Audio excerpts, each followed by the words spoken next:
चिता जलने के बाद 1 घंटे तक आत्मा शमशान में क्यों खड़ी रहती है? गरुड़ पुराण का रहस्य। जय श्री कृष्ण मित्रों, जब किसी इंसान की मृत्यु होती है तो उसके घर के बाहर भीड़ लग जाती है। रिश्तेदार जमा हो जाते हैं, रोना धोना मच जाता है और फिर एक अंतिम यात्रा निकलती है। श्मशान घाट की तरफ राम नाम सत्य है के नारे लगते हैं और उस शरीर को जिसे कल तक मखमल के गद्दों पर नींद नहीं आती थी, उसे लकड़ियों के ढेर पर लिटा दिया जाता है। आग लगा दी जाती है और जब वह शरीर धू धू करके जलने लगता है तो धीरे धीरे सारे रिश्तेदार, सारे दोस्त और परिवार वाले वहां से जाने लगते हैं। वो पीछे मुड़कर भी नहीं देखते, यह सोचकर कि अब सब खत्म हो गया। लेकिन क्या सच में सब खत्म हो गया है? यहीं से शुरू होता है वह भयानक और रोंगटे खड़े कर देने वाला सच, जिसके बारे में गरुड़ पुराण के प्रेत खंड में विस्तार से लिखा गया है। जब श्मशान में आखिरी आदमी भी चला जाता है, जब चिता की आग बुझने लगती है और सिर्फ गर्म राख और सन्नाटा बचता है, तब वहां एक शख्स खड़ा रह जाता है। वो कोई इंसान नहीं होता, वह उसी मृतक की आत्मा होती है जो अपनी ही राख के पास खड़ी होकर उस मंजर को देख रही होती है। जरा सोचिए, वह आत्मा जो कुछ घंटे पहले तक उस शरीर के अंदर थी, जो उस शरीर को अपना मानती थी, आज वह उस शरीर को राख के ढेर में बदला हुआ देख रही है। उसे विश्वास नहीं होता कि जिस शरीर को उसने पूरी जिंदगी संवारा, खिलाया पिलाया और सुरक्षित रखा, जिस चेहरे को आईने में देखकर उसे गुरूर होता था, वह अब एक मुट्ठी राख बन चुका है। गरुड़ पुराण कहता है कि दाह संस्कार के ठीक बाद का 1 घंटा आत्मा के लिए सबसे ज्यादा कष्टदायी, डरावना और भारी होता है। यह वह समय होता है जब आत्मा को पहली बार यह एहसास होता है कि वह अब इस भौतिक दुनिया का हिस्सा नहीं रही। इस 1 घंटे में श्मशान की उस भयानक खामोशी में आत्मा के साथ क्या क्या घटता है, उसे क्या दिखाई देता है और वह वहां से तुरंत यमलोक क्यों नहीं जाती? आज हम इसी गहरे रहस्य से पर्दा उठाएंगे। यह वीडियो कमजोर दिल वालों के लिए नहीं है, क्योंकि इसमें मौत के बाद का वो नंगा सच है जिसे सुनने के लिए कलेजा चाहिए। सबसे पहले हमें उस स्थिति को समझना होगा जब शरीर जल रहा होता है। शास्त्रों के अनुसार जब तक शरीर पूरी तरह नहीं जल जाता, तब तक आत्मा को एक मोह रहता है। उसे लगता है कि शायद मैं वापस इस शरीर में प्रवेश कर सकूं, शायद मैं फिर से जिंदा हो सकूं। वह बार बार उस जलते हुए शरीर के पास जाती है, उसके चारों तरफ चक्कर लगाती है, लेकिन आग की तपन और यमदूतों का अदृश्य पाश उसे उस शरीर में घुसने नहीं देता।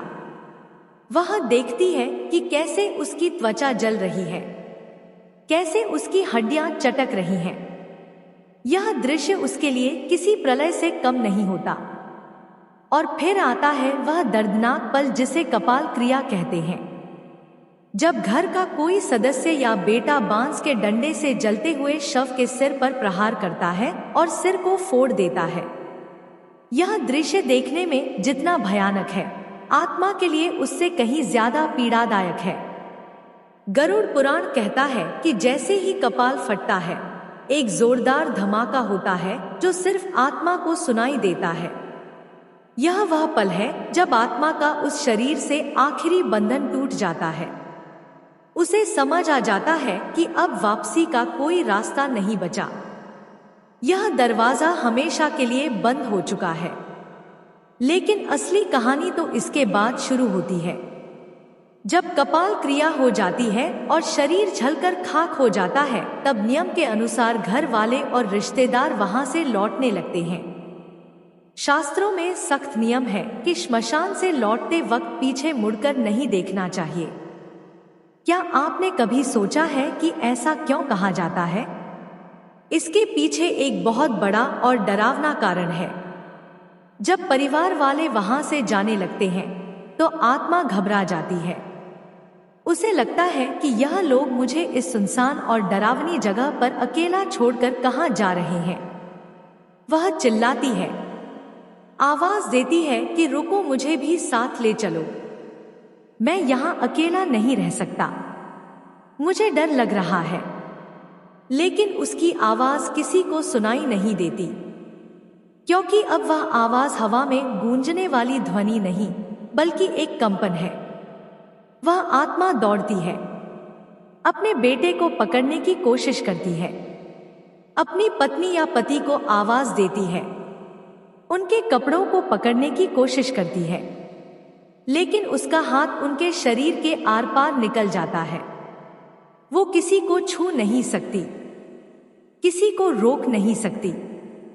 और जब वह देखती है कि उसके अपने ही लोग, जिनके लिए उसने पूरी जिंदगी पाप किए, झूठ बोला, बेईमानी की, रात दिन एक करके पैसा कमाया, वो आज उसे एक अनजान जगह पर राख के ढेर के पास अकेला छोड़कर जा रहे हैं, तब उसे जीवन का सबसे बड़ा धोखा महसूस होता है।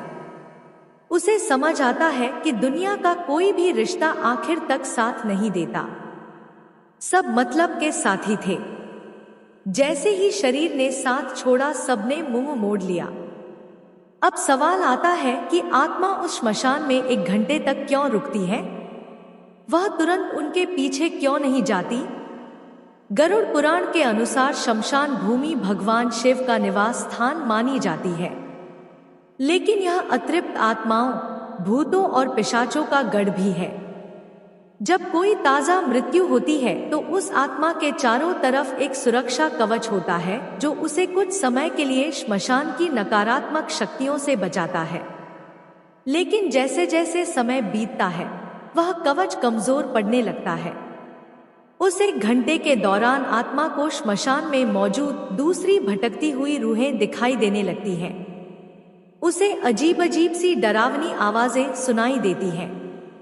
वो देखती है कि वहां कई ऐसी आत्माएं हैं जो सैकड़ों सालों से मुक्ति के लिए तरस रही हैं, जो भूख और प्यास से तड़प रही हैं, जिनका शरीर विकृत हो चुका है। कुछ आत्माएं हवा में तैर रही होती हैं, तो कुछ जमीन पर रेंग रही होती हैं। वह नई आत्मा को देखकर उसकी तरफ लपकती है, उसे डराने की कोशिश करती है। यह दृश्य देखकर वह नई आत्मा डर के मारे कांपने लगती है। वह छिपने की जगह ढूंढती है, लेकिन श्मशान के खुले मैदान में छिपने की कोई जगह नहीं होती। उसे अपनी गलतियों का, अपने पापों का पछतावा होने लगता है। वह सोचती है कि काश मैंने जीवन में कुछ पुण्य किया होता, काश मैंने भगवान का नाम लिया होता तो आज मुझे यह दिन नहीं देखना पड़ता। गरुड़ पुराण कहता है कि उस 1 घंटे में आत्मा को यमदूत तुरंत नहीं पकड़ते, वह उसे छोड़ देते हैं ताकि वह अपनी आंखों से देख सके कि जिस शरीर और जिस संसार पर उसे इतना घमंड था, उसकी असली औकात क्या है। यह श्मशान वैराग्य का क्षण होता है, आत्मा को यह एहसास दिलाने के लिए कि तूने क्या खोया है और क्या पाया है, उसे वहां रुकना पड़ता है। उस समय आत्मा को एक बहुत ही विचित्र अनुभव होता है। उसे समय का ज्ञान नहीं रहता। जो हमारे लिए 1 घंटा है, वह उस आत्मा के लिए कई दिनों के बराबर लगता है। उस अकेलेपन में, उस सन्नाटे में उसे अपने जीवन की रील दिखाई देने लगती है। गरुड़ पुराण इसे जीवन समीक्षा या लाइफ रिव्यू कहता है। बचपन से लेकर जवानी तक और जवानी से लेकर बुढ़ापे तक उसने जो भी कर्म किए, चाहे वह बंद कमरे में किए हो या सबके सामने, सब कुछ उसकी आंखों के सामने तैरने लगता है। उसने किस किस का दिल दुखाया, किस किस का हक मारा, किस किस को धोखा दिया, वह सब उसे याद आने लगता है। और सबसे बड़ी बात, उसे यह भी दिखाई देता है कि उसके उन कर्मों का दूसरों पर क्या असर पड़ा। अगर उसने किसी गरीब की मजदूरी मारी थी तो उसे उस गरीब के बच्चे भूख से रोते हुए दिखाई देते हैं। अगर उसने किसी जानवर को पत्थर मारा था तो उसे उस जानवर का दर्द महसूस होता है। यह मानसिक पीड़ा शारीरिक पीड़ा से कई गुना ज्यादा होती है। आत्मा चीखती है, रोती है, लेकिन वहां उसके आंसू पोंछने वाला कोई नहीं होता। वहां सिर्फ हवा की सनसनाहट होती है और दूर कहीं कुत्तों के रोने की आवाज। यह वह समय है जब इंसान को अपनी असलियत का पता चलता है। उसे समझ आता है कि जिन पद, प्रतिष्ठा और पैसों का उसे इतना घमंड था वो सब तो श्मशान के गेट के बाहर ही छूट गए। अंदर तो सिर्फ वह और उसके कर्म ही आए हैं। श्मशान की उस भूमि पर खड़े होकर आत्मा देखती है कि उसके शरीर की राख अब ठंडी हो रही है। वो उस राख को छूने की कोशिश करती है। उसे याद आता है कि इसी शरीर पर वह महंगे कपड़े पहनती थी, इसे इत्र से महकाती थी, लेकिन आज यह राख हवा में उड़ रही है और कोई इसे समेटने वाला भी नहीं है। यह शून्यता उसे तोड़ देती है। लेकिन कहानी यहीं खत्म नहीं होती। जब वह 1 घंटा बीत जाता है और परिवार वाले घर की तरफ काफी आगे निकल चुके होते हैं, तब आत्मा का मोह फिर से जागता है। वह डरती है, घबराती है और भागते हुए अपने परिवार के पीछे जाती है। वह देखती है कि उसके बेटे और भाई बातें करते हुए जा रहे हैं। वह उनकी बातें सुनने की कोशिश करती है। कई बार उसे यह सुनकर धक्का लगता है कि वे लोग उसके जाने का दुख मनाने के बजाय उसके बैंक खाते और जायदाद की बातें कर रहे हैं। वे चर्चा कर रहे होते हैं कि अब दुकान कौन संभालेगा, मकान का बंटवारा कैसे होगा। यह सुनकर आत्मा को ऐसा लगता है जैसे किसी ने खंजर घोंप दिया हो। वह चिल्लाती है, अरे मूर्खों, मैं अभी गया भी नहीं और तुम लोगों ने बंटवारा शुरू कर दिया। लेकिन उसकी आवाज उन तक नहीं पहुंचती।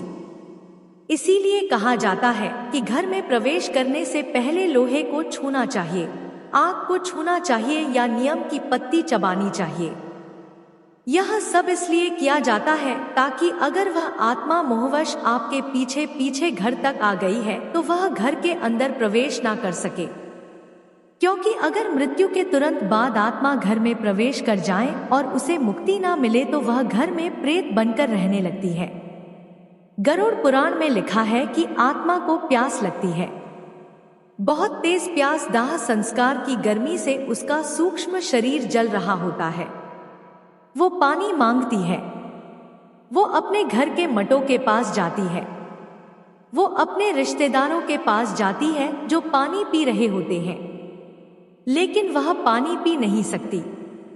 उसकी गर्दन, जिसे गरुड़ पुराण में सुई की नोक जैसा बताया गया है, इतनी पतली हो जाती है कि वह पानी की एक बूंद भी निगल नहीं पाती। यह सजा है उस मोह की जो उसने जीवन भर पाला था। उसे भूख लगती है।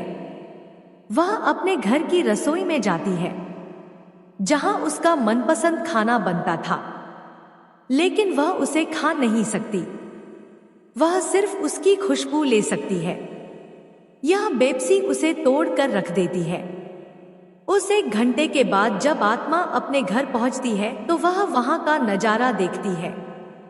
वह देखती है कि लोग उसकी फोटो पर माला चढ़ा रहे हैं। कुछ लोग उसके जाने का दुख मना रहे हैं तो कुछ लोग उसकी संपत्ति, उसके पैसे और उसके बंटवारे की बातें कर रहे हैं। यह देखकर आत्मा को गहरा आघात लगता है। उसे समझ आता है कि मेरे जाने के बाद भी दुनिया वैसी ही चल रही है। किसी के रुकने से कुछ नहीं रुकता। जिन पैसों के लिए उसने भाई से लड़ाई की, जिन गहनों के लिए उसने दूसरों का दिल दुखाया, आज वह सब यहीं धरे रह गए हैं और वह खाली हाथ, नंगा और बेबस खड़ा है। उसे अपने ही घर में बेगानापन महसूस होता है। वो अपनी ही कुर्सी पर बैठना चाहता है लेकिन बैठ नहीं पाता। वो अपने बच्चों के सिर पर हाथ रखना चाहता है लेकिन रख नहीं पाता। वह अपनी पत्नी को रोते हुए देखता है और उसे चुप कराने की कोशिश करता है, लेकिन वह उसे महसूस नहीं कर पाती। यह असमर्थता आत्मा को पागल कर देती है।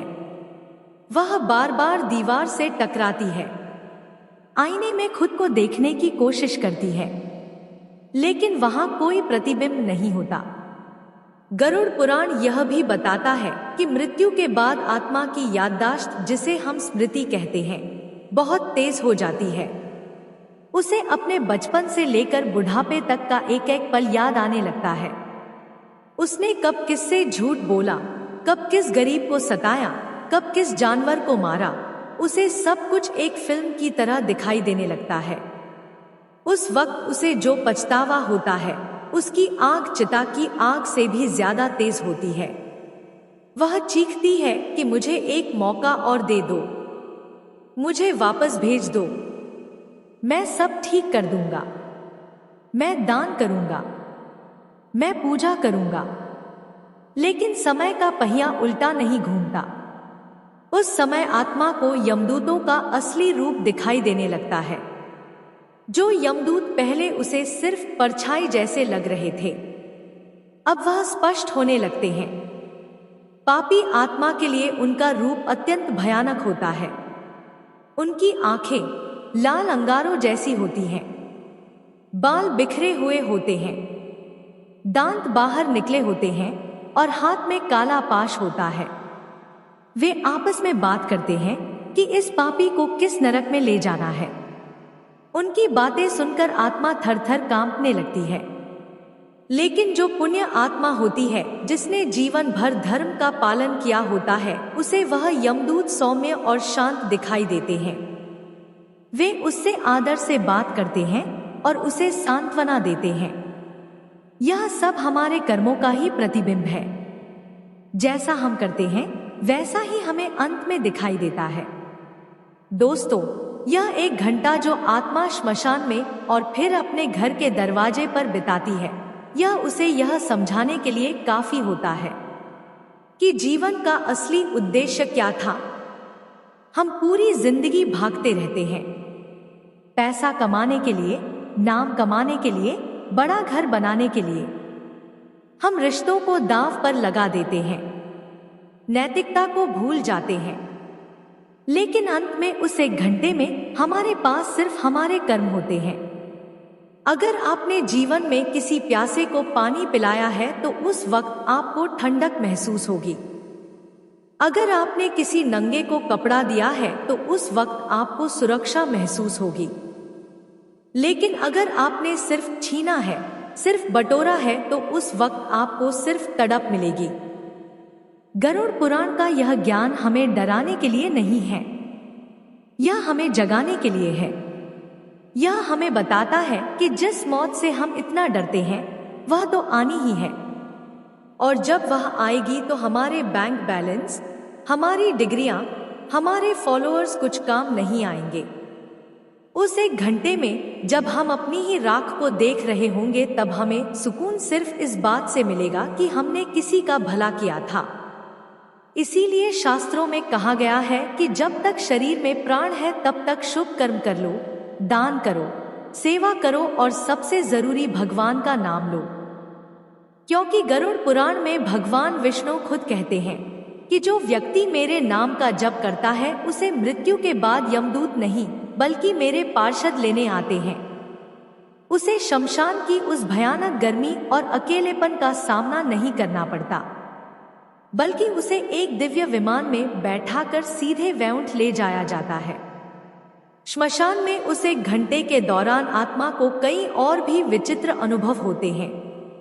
उसे वहां मौजूद पिंडी और चावल के गोलों को खाने की इच्छा होती है जो उसके पुत्र ने प्रदान किए हैं। गरुड़ पुराण के अनुसार पहले दिन का पिंडदान बहुत महत्वपूर्ण होता है। अगर विधि विधान से पिंडदान ना किया जाए तो आत्मा को बहुत भूख लगती है और वह श्मशान में इधर उधर भटकती रहती है। कभी कभी वह श्मशान के पास के पेड़ों पर लटक जाती है या पानी के स्रोतों के पास जाकर अपनी प्यास बुझाने की कोशिश करती है। लेकिन बिना शरीर के प्यास बुझना नामुमकिन है। यह प्यास शारीरिक नहीं आत्मिक होती है, जो केवल मंत्रों और श्रद्धा से शांत हो सकती है। जो लोग श्राद्ध और पिंडदान को बेकार मानते हैं, उन्हें यह समझना चाहिए कि यह भोजन शरीर के लिए नहीं बल्कि उस यात्रा के लिए है जिस पर आत्मा निकली है। बिना इस भोजन के आत्मा कमजोर हो जाती है और प्रेत योनि में जाने का खतरा बढ़ जाता है। एक और बात जो गरुड़ पुराण बताता है वो यह है कि उस समय आत्मा को अपने पूर्वज भी दिखाई दे सकते हैं। अगर उसके कर्म अच्छे रहे हैं तो उसके दादा परदादा जो पितृक में हैं, उसे लेने के लिए या उसे ढंढस बंधाने के लिए वहां सूक्ष्म रूप में आ सकते हैं। वे उसे कहते हैं कि डरो मत, हम तुम्हारे साथ हैं। यह मिलन आत्मा को बहुत शांति देता है। लेकिन अगर कर्म बुरे हैं तो उसे वहां सिर्फ अंधेरा और डरावनी आकृतियां ही दिखाई देती हैं। वह मदद के लिए पुकारता है लेकिन कोई नहीं आता। यह अकेलापन ही नरक की पहली सीढ़ी है। हमें यह समझना होगा कि हमारा शरीर 5 तत्वों से बना है: मिट्टी, पानी, आग, हवा और आकाश। जब शरीर जलता है तो यह 5 तत्व वापस प्रकृति में मिल जाते हैं। लेकिन आत्मा जो इन तत्वों से परे है वह वहीं रह जाती है। उसका सूक्ष्म शरीर, जिसे हम यातना शरीर भी कहते हैं, वो बना रहता है। इसी शरीर के माध्यम से वो सुख और दुख महसूस करती है। चिता की आग उसे जला नहीं सकती, लेकिन उसके कर्मों की आग उसे अंदर तक झुलसा देती है। आज की भागदौड़ भरी जिंदगी में हम इन बातों को अंधविश्वास मानकर नकार देते हैं। हम सोचते हैं कि मरने के बाद किसने देखा है, क्या होता है। विज्ञान सबूत मांगता है, लेकिन हमारे आर्ष मुनियों ने अपनी दिव्य दृष्टि से इन लोगों को देखा है और गरुड़ पुराण के रूप में हमें यह नक्शा दिया है ताकि हम रास्ता ना भटके। यह एक गाइड बुक है, एक मैनुअल है जो हमें बताती है कि इस जीवन के बाद की यात्रा कैसे करनी है। अगर हम इसे नजरअंदाज करेंगे तो नुकसान हमारा ही है। जैसे किसी अनजान देश में जाने से पहले हम वहां के नक्शे और नियमों को समझते हैं, वैसे ही मृत्यु के बाद की दुनिया को समझना भी जरूरी है। गरुड़ पुराण में यह भी बताया गया है कि जिन लोगों की अकाल मृत्यु होती है, यानी जो समय से पहले दुर्घटना, आत्महत्या, हत्या या किसी महामारी के कारण मर जाते हैं, उनकी स्थिति उस एक घंटे में और भी ज्यादा दर्दनाक होती है। उन्हें समझ ही नहीं आता कि उनके साथ क्या हुआ। वह अपनी कटी फटी या जली हुई देह को देखकर और भी ज्यादा डर जाते हैं। उनका मोह और भी ज्यादा गहरा होता है क्योंकि उनकी इच्छाएं अभी अधूरी होती हैं। उनका जीवन चक्र पूरा नहीं हुआ होता। ऐसे में उनके लिए पिंडदान, तर्पण और नारायण बलि जैसी पूजा और भी ज्यादा जरूरी हो जाती है। अगर आपके परिवार में या जान पहचान में किसी की ऐसी मृत्यु हुई हो तो उनके नाम से विशेष पूजा या दान जरूर करना चाहिए, ताकि उस एक घंटे की तड़प से उन्हें थोड़ी राहत मिल सके और वे प्रेत योनि में ना भटके। तो दोस्तों, आज रात जब आप सोने जाएं तो एक बार सोचिएगा जरूर कि अगर कल मेरी आंख ना खुले और मैं उस श्मशान में अपनी राख के पास खड़ा रहूं तो मेरे पास खुश होने के लिए क्या होगा। क्या मेरे पास कोई ऐसा कर्म है जिसे देखकर मैं कह सकूं कि हाँ, मेरा जीवन सफल था। अगर जवाब ना है तो अभी भी देर नहीं हुई है। सांसें चल रही हैं, मतलब मौका बाकी है। आज से ही, अभी से ही अपने जीवन की दिशा बदल दीजिए। नफरत छोड़िए, प्रेम बांटिए, लालच छोड़िए, दान कीजिए और अहंकार छोड़िए, भक्ति कीजिए। अपने माता पिता की सेवा कीजिए, क्योंकि गरुड़ पुराण कहता है कि जो अपने माता पिता को दुख देता है उसे यमलोक के मार्ग में आग पर चलना पड़ता है। जो पराई स्त्री पर बुरी नजर डालता है उसकी आंखों में लोहे की सलाखें डाली जाती हैं। जो धोखे से धन कमाता है उसे वहां सांप बिच्छुओं के बीच रहना पड़ता है। यह सब रूपक नहीं है, यह वह सच है जिनका सामना हमें करना है, क्योंकि अंत में उस एक घंटे में सिर्फ यही काम आएगा, बाकी सब यहीं का यहीं राख के ढेर में मिल जाएगा।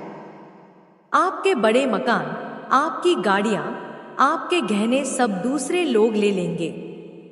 आपका शरीर भी आपसे छीन लिया जाएगा। आपके पास बचेगा तो केवल आपका स्वभाव और आपके कर्म।